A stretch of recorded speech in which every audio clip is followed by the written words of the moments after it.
the site of an unprecedented discovery. A tiny mummified child. Until the moment he was unearthed, everyone thought the Egyptians had invented mummification in Africa. But this discovery led Dr. Savino Delernia and his team to develop a new theory which challenges everything we thought we knew about ancient Egypt.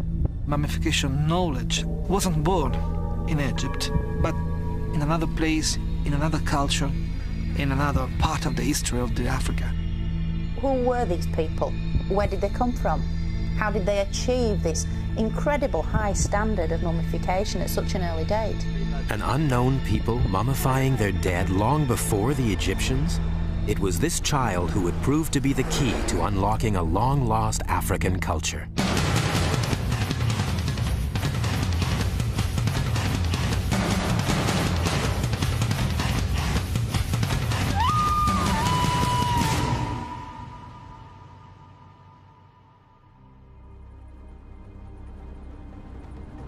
The Sahara. This is the largest desert in the world. It's also one of the hottest places on Earth, and one of the most remote. Italian archaeologist Dr. Savino Delernia of the University of Rome has been driving for 2 days.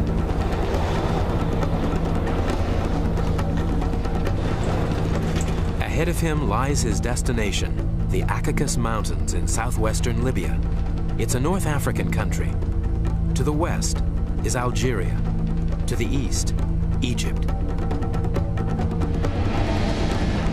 This inhospitable terrain has driven away all but a handful of Tuareg nomads, but it was once home to a family who mummified their child. Year after year, Savino returns to this majestic landscape, hoping to uncover its secrets.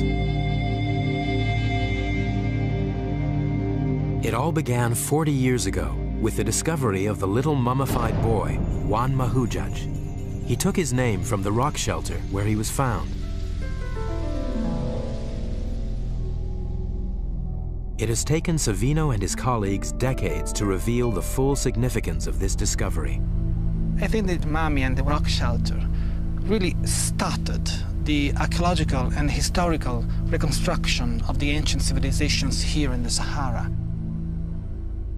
We think of Libya's population today as largely Middle Eastern, yet the team still believed that thousands of years ago this area was inhabited by black Africans from the south. But apart from some rock art depicting black hunters, archaeologists had no proof of this. The mummy changed all that. The significance of the black mummy is very great. We have the first evidence of black people in the area, that it was supposed to be, but we hadn't hard evidence of this. This was the beginning of an extraordinary quest that would ultimately reveal an unknown African culture.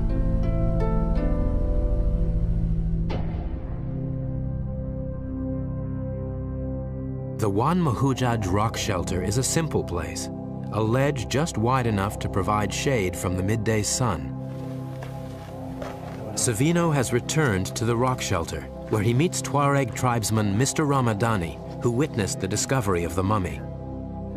They focus on one small area, the place where Savino's predecessor, Professor Mori, actually found the mummy. It was still already visible because it was partially brought to light by natural erosion. So we have to imagine that the exact position of the Juan Mahujaj mummy should be somewhere just here. When a small sack came to light, no one was prepared for what it contained. They opened this sack and they found the mummy inside. So it was really amazing. Soon after he died, this young boy was put in a fetal position, then embalmed and placed in a sack made of antelope skin. The sack was then insulated by a layer of leaves. This careful preparation protected his small body from the elements for the next 5,500 years.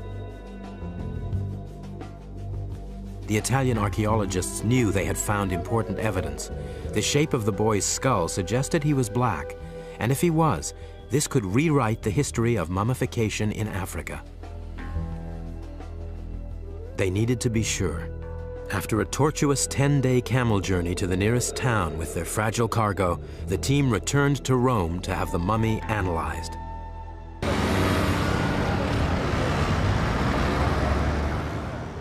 Dr. Giorgio Manzi of the University of Rome is the world's foremost expert on human remains in Libya, and his department boasts an impressive collection of Libyan skulls.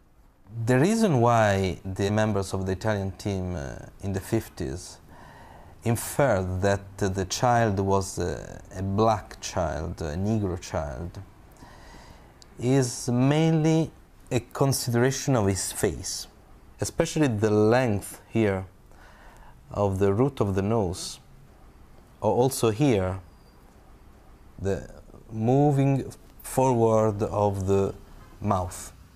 The mummy's teeth also revealed his age at death. When the Italian team first examined the Ouammoudia child, they looked at the teeth and found that he was very young. Especially using X-rays, it was easy to determine the exact age, looking at teeth still in the bone, in the alveolus. So the team had established that Juan Mahujaj was a black, 2.5-year-old boy. But it was the results of the carbon dating which were so amazing. Juan Mahujaj was 5,600 years old. This made him the oldest black mummy ever found in Africa. But where did he come from? Who had mummified this boy 1,000 years before the Egyptians supposedly invented mummification in Africa?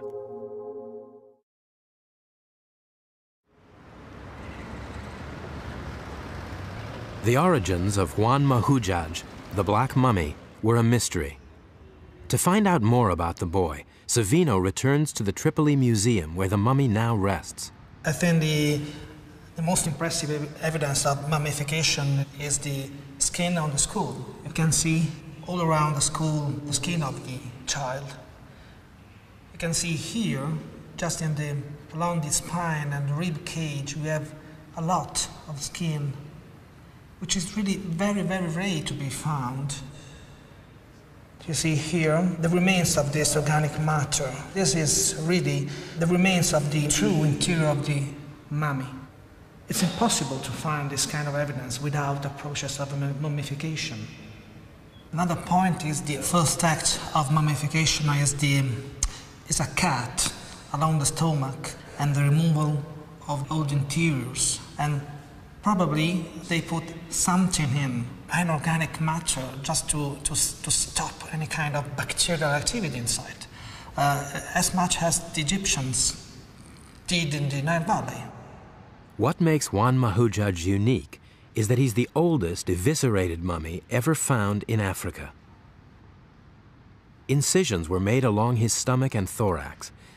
Then his organs were removed, and an organic preservative inserted to stop his body from decomposing. And it was this process which put the Black Mummy on the world stage. Academics, like mummy expert and Egyptologist Dr. Joanne Fletcher, were intrigued.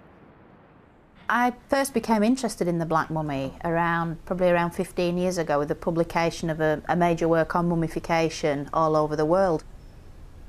The key point of interest in the Black Mummy is the fact that it's been eviscerated. The internal organs have been removed from the chest, from the thorax, and of course from the abdomen. And because of this very sophisticated form of evisceration, what we have is essentially the earliest form of complete mummification yet found in Africa. And it's interesting that everybody always goes to Egypt as the home of mummification. And yet, in fact, from the dates of the Black Mummy, there's certainly nothing like that going on in Egypt at that time. So my question to myself was, did this Black Mummy in any way contribute to the later Egyptian practice of complete mummification, or did the two traditions develop independently?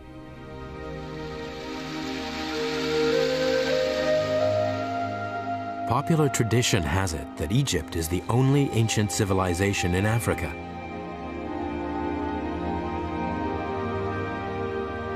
its art and religion were renowned, and according to the Orthodox view, it was definitely the home of African mummification.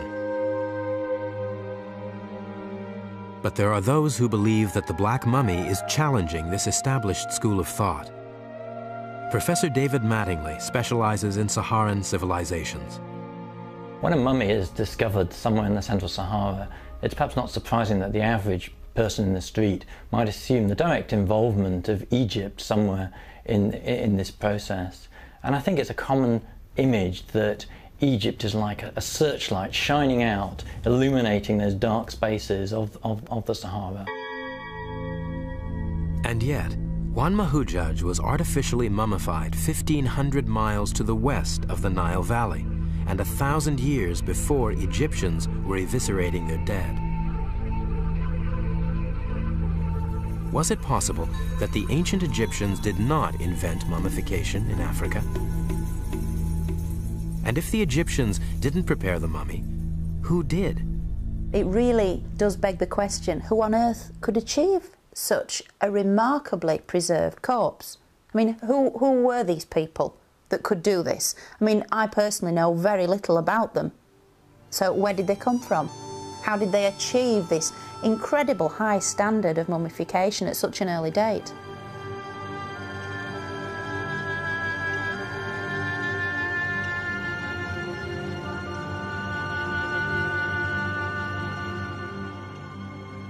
Finding out more about Juan Mahujaj's people and their culture is exactly what Savino de Lernia has been doing for the past 12 years.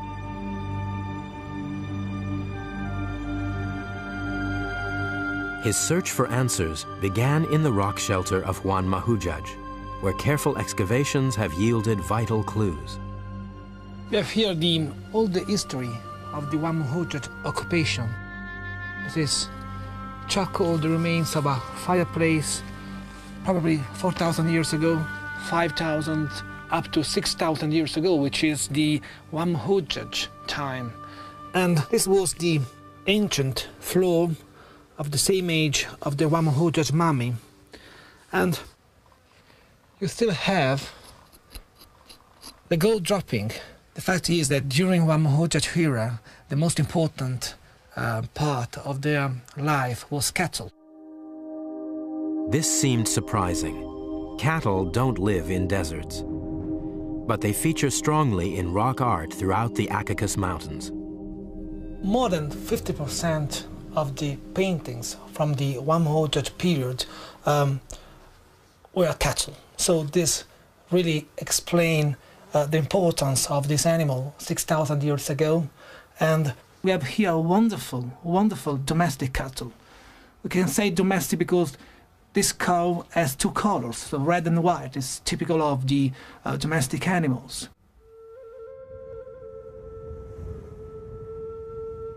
Cattle and goats. Juan Mahujaj's people were evidently animal herders. But how could they survive in this desert? The remains of a simple plant provided the first clue that the home of Juan Mahujaj once looked very different. During the Juan Mahujaj era, more than 5,000 years ago, 5,500 years ago, we have here evidence of pollen from Tifa plants, which are plants really very water demanding. Tifa plants still exist in the region, but they thrive only in oases. It was almost impossible to picture. But how credible is the idea that this area was once lush? It was time for the climatologists to provide some answers. 3, 2, 1, ignition and liftoff. One of NASA's satellites brought the Sahara to the attention of Dr. Kevin White. He now heads a team at England's Reading University, which uses the latest technology to study ancient environments. NASA scientists were looking at images of the Western Desert as an analogy of their studies of the Martian surface. And they were looking at it using radar instruments. and comparing those with more conventional satellite images. And they discovered a whole series of buried river networks underneath what is now a sand sheet. The radar penetrated the desert surface to reveal an ancient system of river channels that once fed into vast lakes. So in this area we can see a very dense, interconnected network of river channels, which is completely invisible in the optical image on the left. These lakes dried up long ago and are now what the scientists call paleo lakes. Kevin White is using this technique to uncover similar channels in Libya's Central Sahara. But it is the paleo lake sediment that Kevin is most interested in because it tells the story of the past. Lake sediments tend to capture a lot of information about what was going on in the surrounding slopes and surrounding landscape, and we can start to reconstruct vegetation communities. We can start to reconstruct something of the hydrology, the nature of the water, and we also get a fossil record which can be useful in some circumstances. But as you can see, it's a bit of a difficult place to get into. To reconstruct these climates, the team needs to collect field samples for analysis. Kevin's colleague, Dr. Nick Brooks, is planning a trip to Libya using satellite maps. This is a difficult bit up here, up over that dune there. Come up over this way, and then there's definitely a gap through there.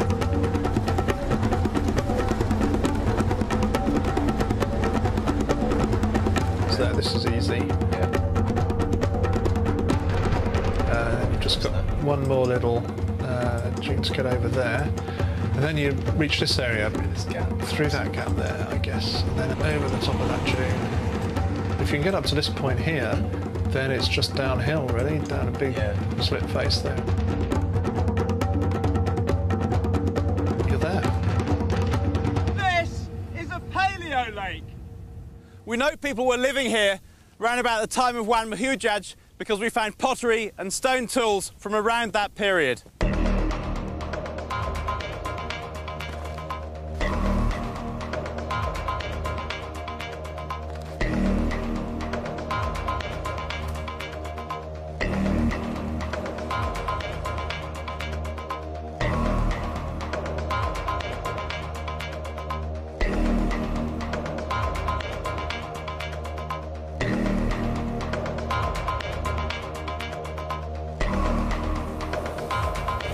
What I'm actually looking for is things like organic lake deposits, so we can radiocarbon date them. We can also date things like snail shells from freshwater snails that we know must have lived in a wet environment. We can date animal bone, if we can find bones of things like elephants and rhinoceros and crocodiles and fish even, that would be fantastic.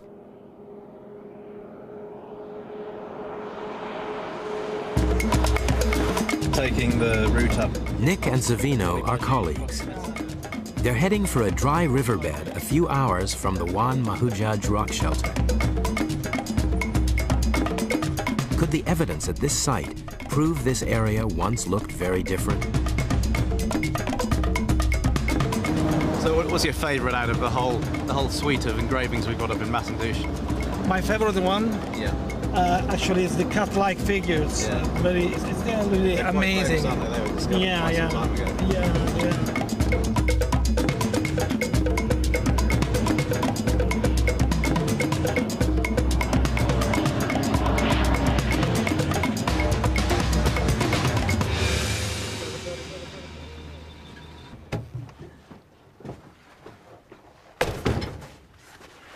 Masandouche is one of the most famous rock art sites in Africa.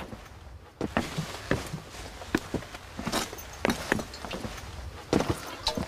can see the rhino here upside down with the two human figures, still the some kind of axe, hand axe here.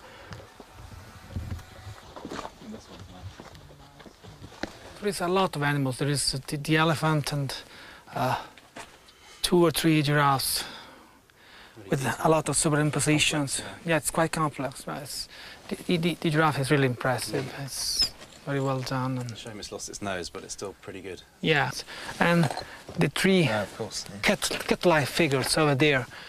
And my favorite is the one on the corner, just with the I think it's a masterpiece of Yeah, the rock art yeah. in the Wadi Madandoush area. Hey, I think we found the giraffe's nose down here. Really? It looks like it, yeah. Yeah, you're So right. there we go. Yeah, you're right. It hasn't gone far.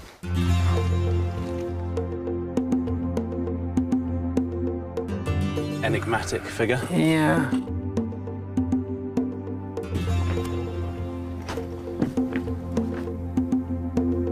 Another nice giraffe.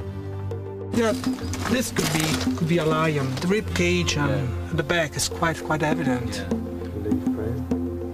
All the animals depicted here live only in savannas, but it was the next carving that completed the picture for Nick. This is one of the most famous rock art engravings here in Wadi Madandoush. It's the representation of a crocodile with the wild fauna style, which is believed to be the oldest style of rock art here in Wadi Madandoush. It's really spectacular, and we know that things like elephants and giraffe and some of the other big animals can live in quite dry environments, not Yeah. as dry as we've got here today. Yeah. But this is really the final proof. This was a river, you know. Crocodiles Absolutely. don't live in arid environments. Yeah, so- absolutely. So looking at the carvings on the rock face here, we can, with a bit of imagination, speculate about what the landscape would have been like, what would have been going on. We'd probably be standing at the water's edge here, maybe when it was a seasonal river or something. We would have had maybe some hippos down here in the shallows. This probably would have been a dangerous place to stand because we would have had crocodiles coming out of the water onto the banks. There's a lot of animals, wild animals just in the place. Perhaps elephants coming down to the water. Over there where we would have had a savanna landscape, and I saw a lion on the rock carving, so perhaps we would have had lions hunting the giraffe and hunting gazelles or whatever, as well as the people that were here hunting the animals. It's a piece of African landscape. Just like you'd see in southern Africa today, like Zimbabwe or Tanzania or Kenya today, parts of those countries.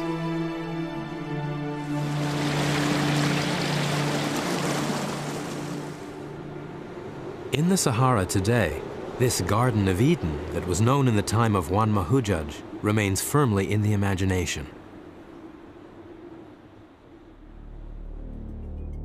But it is still possible to experience what an ancient lake was like, even in the middle of the desert.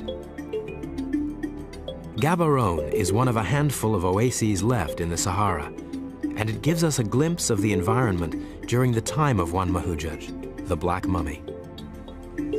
Actually, Growing around the edge of the lake are living fossils that take us straight back in time. this vegetation, Nick, is exactly the vegetation we found in Juan Mahujaj rock shelter.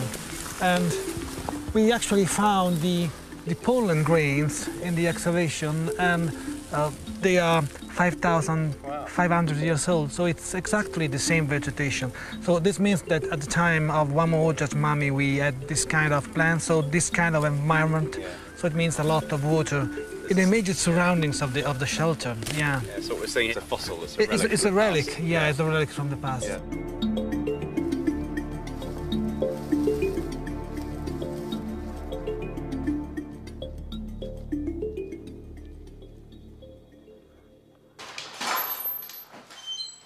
Dr. Nick Brooks returns to Reading.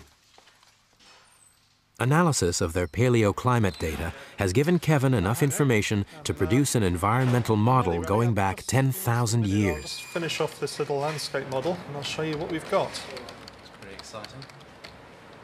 Okay, let's give it a try. The lake's reconstructed according to our field data. So we're going quite deeply into the sand sea here. Yeah,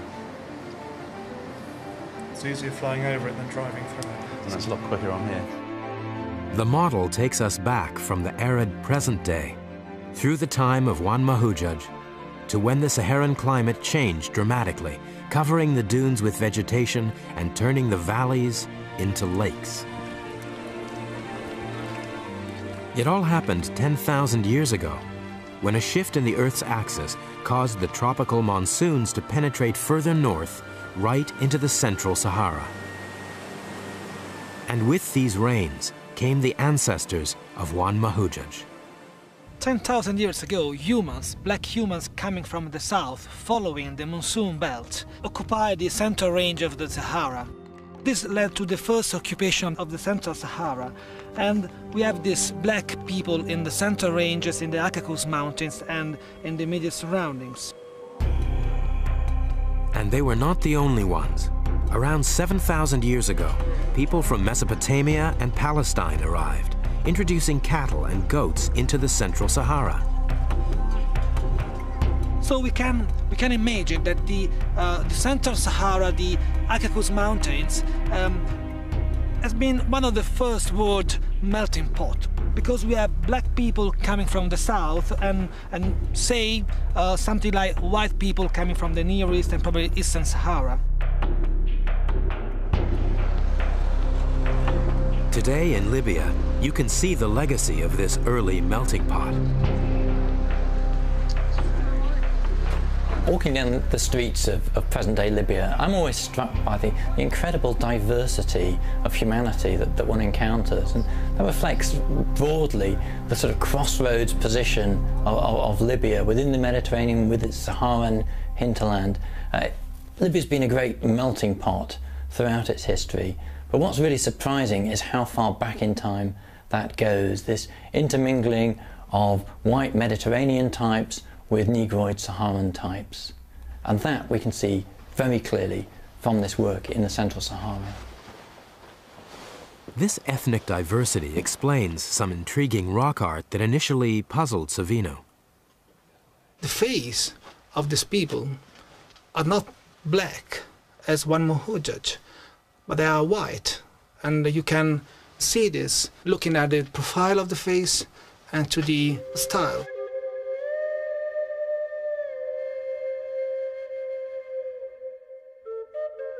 It is this mixed-race culture which mummified Wan Muhajjaj. But what kind of society did this young boy live in? We should imagine that we have here probably 4 or 5 families. 25, 30, 40 people living here. They used round huts. Each family has probably 2 or 3 cows and probably 10, 15 goats. Rivers, trees, bushes, really, it was a different environment. And they had time. They had time to stay here and people sitting down and prepare things. You have to imagine that these people had to meet and to discuss and even to claim rights over land, pastures and water. So it means social obligations, it means cultural rules.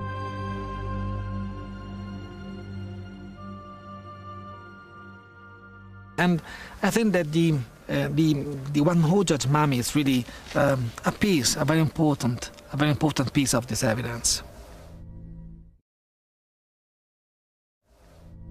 What else can the black mummy tell us about this society? One important clue is the ostrich eggshell necklace that he was still wearing, unbroken, when he was first discovered. We still have some few beads of a necklace of ostrich eggshells. In ancient societies, the inclusion of grave goods indicated ritual and ceremony. And the mummification process suggested something else.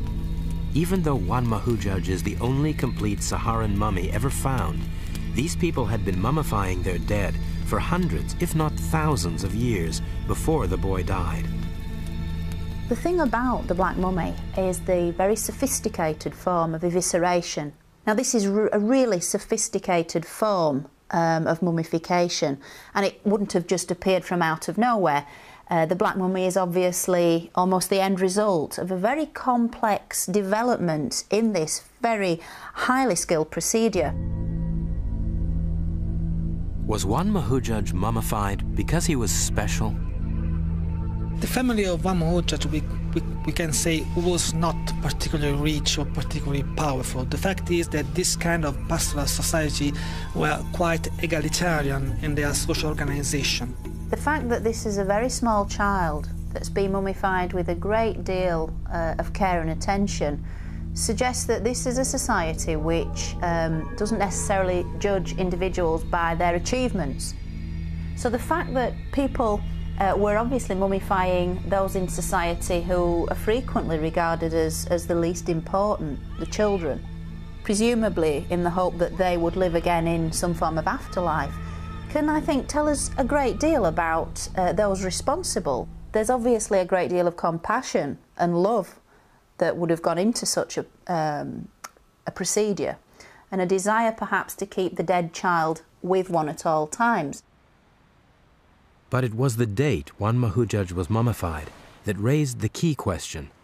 Did mummification in Africa begin here in the Central Sahara? We have here, really, in this very place, the oldest mummy in Africa. Is more than 5,000 years old and is at least 1,000 years older than the Egyptian mummies.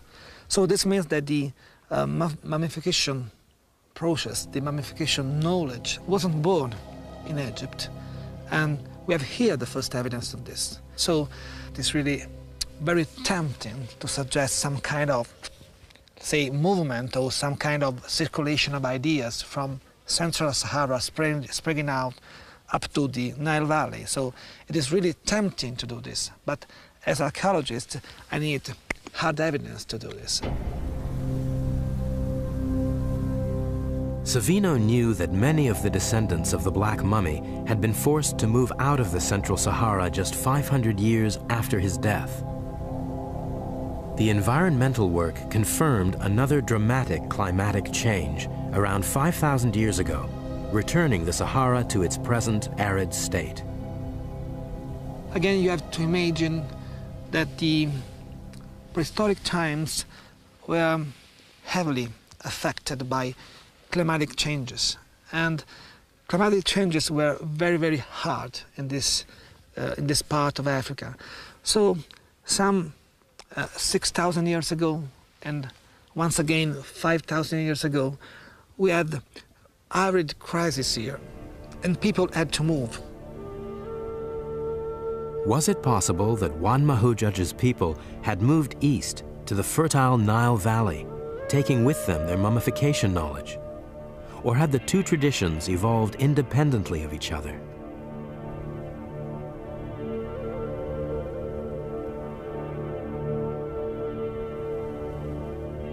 Savino's search for more evidence led him on a journey of exploration all over the Libyan Sahara.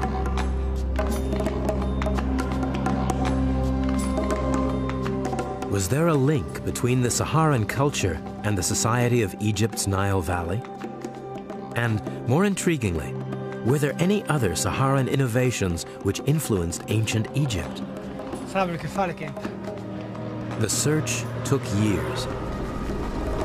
But eventually he found his first clue. It was an unremarkable pile of rocks on a boulder-strewn plain called the Mesak, just 60 miles from the Juan Mahuja rock shelter. It was like finding a needle in a haystack. Savino had stumbled onto a mysterious monument which would prove that cattle held a ritual significance in the lives of the Saharan people. It included bloody ritual slaughter. Here was evidence of a cattle cult. The engraving of this cattle, when I discovered it, told me that probably this monument had something to deal with the cattle cult. And so I decided to excavate this circular monument, and we found the bones and charcoal of cattle. So this was really the very first hard evidence, archaeological evidence of some kind of ritual connected to the cattle cult. Cattle bones, dated around the time of Juan Mahuja, were buried in a circular stone monument with a diameter of almost 10 feet, and pottery was left as ritual offerings. But the burial was only part of Savino's discovery. In a stone circle next to the grave, he found the slaughter area. what is tempting to suggest that probably the cow, which the cow has been actually killed here, and probably people prepare the cattle, they share their meat, and after they made some holy fire to start with their ritual, and after that they just bring a small part of bones, and they put a part of these bones just inside this monument, and another small part just at the base of the engraved slab. The whole evidence is some people bringing the animal here, slaughtering it and sharing their meat, and after putting their bones here.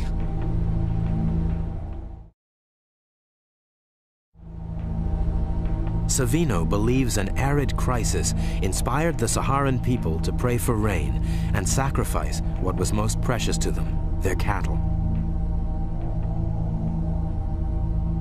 And cattle rituals also played an important role in the Egypt of the Nile Valley. The discovery of the ritual areas for the slaughter of sacred cattle in Libya, in the Saharan cultures, very much puts me in mind of later practices in Pharaonic Egypt, whereby cattle were ritually slaughtered within the temple precincts and then offered as the sacred offering on a daily basis to the gods in question. Not only that, but during the funerary cult of the deceased, where human mummies were buried in tombs, the sort of high point of the funeral rite was to sever the foreleg of a cow. And while it was still quivering with life, offer it to the mouth of the deceased in order to transfer the life which still could be seen twitching in this severed limb. This would be then transferred into the body of the deceased human, with the hope, the fervent hope, that these people would then live again in the afterlife. And so you have cattle used as a means to transfer sacred power, sacred knowledge, sacred energy, if you like, into deceased humans. And so you have this sort of symbiotic relationship between human and animal that's very clear in Pharaonic Egypt, and as we're seeing in the Saharan cultures, equally clear further west. So the Egyptian idea that cattle provided a channel between humans and gods was not a new one. In fact, the cattle cult had been present in the Central Sahara for thousands of years before it reached its zenith in the Nile Valley. It's quite tempting to suggest that some kind of relationship actually should exist between this important, huge cultural evidence of cattle cult in the Sahara and the rise of cattle cult in the Egyptian ideology. I think it's quite likely.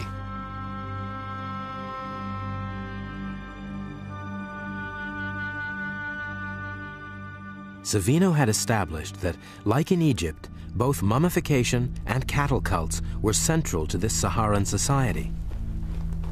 And then, in a dry wadi less than a mile from the cattle monuments, he found something even more conclusive. An engraving of an animal-headed figure. The most exciting subject of this engraving is surely the dog mask. This kind of human beings mask bearing are actually one of the most important subjects represented in the Messac area. We can understand the age of the engraving from the color, which is very black. It means very, very old. What is the relevance of this kind of dating from these engravings is that the presence of human beings mask-bearing, and in this case we have dog mask, is much older than the kind of evidence we have in the Nile Valley. Although organic matter in the crevices of the engraving was carbon dated to 5,600 years, Savino believes this carving could be as much as 1,000 years older. I find it very interesting that these animal-headed human figures exist outside of Egypt at such an incredibly early date. And then later in Pharaonic culture, you find exactly the same motifs repeated in the very sophisticated Egyptian art form. The Egyptian god Anubis has become one of the most recognizable symbols of ancient Egypt. This is Anubis, the ancient Egyptian god of embalming and the guardian of the dead. And his likeness was actually used by the ancient Egyptians in mask form, in the form we see in front of us, during the very sacred rituals of the funeral. In funerary rites, one of the priests would wear this exact same mask and perform the magical rituals which would enable the dead to live again in the afterlife. And I find it really fascinating that in the Saharan cultures we're finding petroglyphs of human beings wearing jackal masks, almost dog-headed figures in fact, at least 1,000 years prior to the emergence of Anubis in ancient Egyptian mythology. So the rise of the cattle cult and animal-headed humans in Central Saharan society occurred well before their appearance in the Nile Valley. But could a small, obscure society really have this much influence? The archaeologists had to know whether the culture of Juan Mahujaj had spread beyond the southwestern corner of Libya.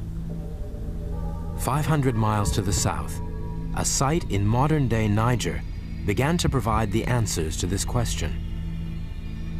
In the 1980s, French archaeologists uncovered pottery, human burials, and rock art, which were all almost exactly the same as the evidence found in Libya by the Italians.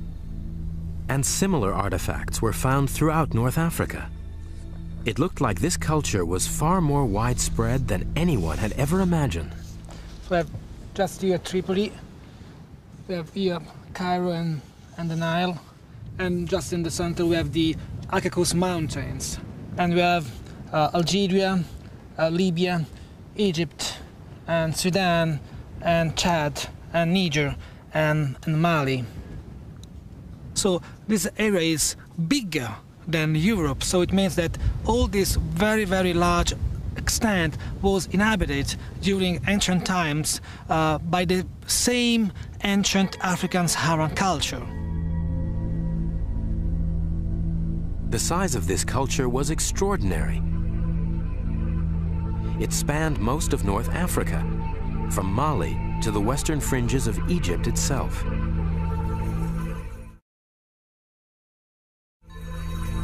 In many ways, this vast Saharan culture really didn't have to go very far in terms of physical distance in order to influence the people of the Nile Valley. They were almost there, so it was just a very short step from the western desert of Egypt right into the Nile Valley itself. The big picture was almost complete, but the archaeologists still needed proof that this African culture had affected Egypt. They needed evidence of a direct link. They needed proof of contact. The Italians turned to the most prevalent artifact in the Caucasus Mountains, pottery. How did the local Saharan pottery compare with the pottery excavated in the Nile Valley? At a cave near the rock shelter where Juan Mahujaj was found, Savino had already discovered pottery shards dating back to the earliest pottery in Africa. We can still see this is a piece of pottery and probably is 9,000 years old. It is decorated with impressions, with a waving motion, and this pottery is among the oldest in the world.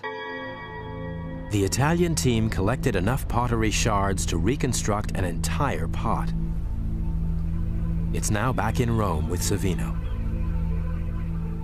This is the pottery we have in the area of Juan Mahujaj. It's typical for the kind of decoration, probably 6,000 years old. This kind of decoration, which it is made with impressions, with a stick. We find pottery decorated in this identical way in a very large area. This pot was not a one-off. It had a distinctive Saharan style. It was completely different to the undecorated pottery found near the Nile.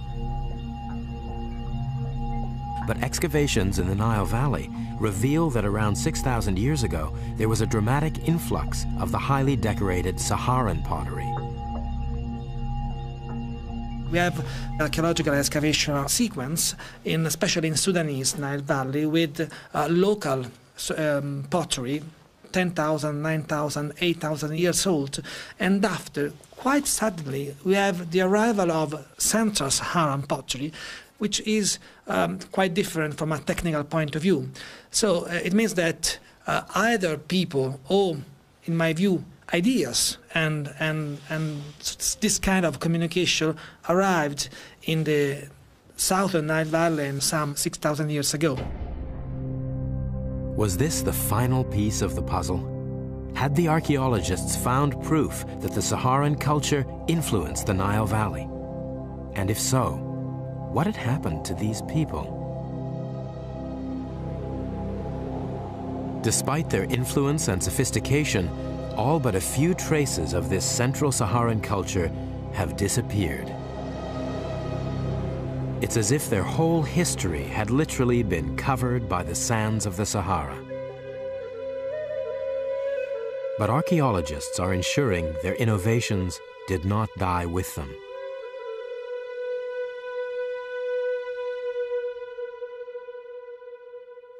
The heritage of ancient Egypt and the Central Sahara have been incredibly intertwined over the last 10,000 years. But if we go back to about 5,000 to 8,000 years ago, I think we find a period in which the relationship was expressed in a rather different way to the sort of common model that we have today. Instead of that searchlight shining out from Egypt, illuminating the desert, maybe we need to think about a desert culture which is shining many little lights on a fledgling Egypt in the Nile Valley, and that's actually going to play a very important role in the formation of ancient Egypt itself. The very beginning of Egyptian traditions were, in my view, were influenced by some Saharan tradition, and we can see this in the technology of pottery, we can see this in the decoration of pottery, and even in pastoral activity. Because the domestication, cattle domestication, was just in the Sahara. It wasn't in the Nile Valley. So this means that we have a lot of cultural knowledge, Saharan knowledge, which has been spread in much part of northern Africa, including Nile Valley. I find it quite extraordinary that this Central Saharan civilization shows all the features we generally associate with later Egyptian pharaonic culture, and mummification is a prime example. There are definite links between the two cultures. As to which came first, most Egyptologists would like to think Egypt, but I think a lot of this information from the Saharan cultures really must make us think again.